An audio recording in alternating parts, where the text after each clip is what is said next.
Hello, ഇപ്പോൾ വന്നിരിക്കുന്നത് നമ്മുടെ അരുവിക്കുഴി വ്യൂ പോയിന്റിലാണ്. നമ്മുടെ ക്യാമറാമാനും കൂടെ ഉണ്ട്. ഇത് ചെല്ലാർകോവിൽ സ്ഥിതി ചെയ്യുന്ന ഒരു വ്യൂ പോയിന്റ് ആണ്.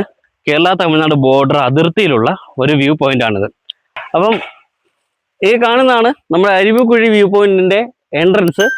അപ്പം ഇതാണ് നമ്മൾ കാണിക്കാൻ വെച്ചിരുന്ന വ്യൂ പോയിന്റിന്റെ വലിയൊരു കവാടം. ഇവിടെ തൊട്ടടുത്ത് തന്നെ നമുക്ക് അവിടുത്തെ റേറ്റും കാര്യങ്ങളും ഒക്കെ ഉള്ള സ്ഥലമുണ്ട്.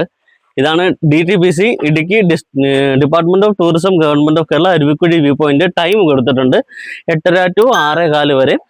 പിന്നെ എൻട്രൻസ് ഫീസുകൾ എത്രയാണെന്നുള്ള കൊടുത്തിട്ടുണ്ട്. ചൈൽഡിന് 15, അഡൾട്ട് 25, ക്യാമറയ്ക്ക് 120, ആൽബം എടുക്കുന്നുണ്ടെങ്കിൽ അതിന് 1800, വെഡ്ഡിങ് ഷൂട്ടുകൾ എടുക്കുന്നുണ്ടെങ്കിൽ അതിന് 1200, ഫിലിം ഷൂട്ടുകൾ എടുക്കാൻ പറ്റും കേട്ടോ. ഇവിടെ ഫിലിം ഷൂട്ട് എടുക്കുന്നുണ്ടെങ്കിൽ 12,000 രൂപയൊക്കെയാണ് ഇവിടെ പറഞ്ഞിരിക്കുന്നത്. ഹാളെന്ന് പറയുന്നത് താഴെ ഒരു പോർഷൻ ഉണ്ട് വ്യൂ പോയിന്റിൻ്റെതായിട്ട് തന്നെ. ഇതേണ്ട ആ കാണുന്ന ഈ രണ്ടാമത്തെ നിലയിൽ ഒരു വലിയൊരു പോർഷൻ ഉണ്ട്. അതാണ് ഹാളായിട്ട് കാണുന്നത്. അപ്പം അതിന് അങ്ങോട്ട് 3600 രൂപ. നമുക്ക് ഇവിടുത്തെ കാഴ്ചകളോട്ടും വിശേഷങ്ങളിലോട്ടും നമുക്ക് പോകാം.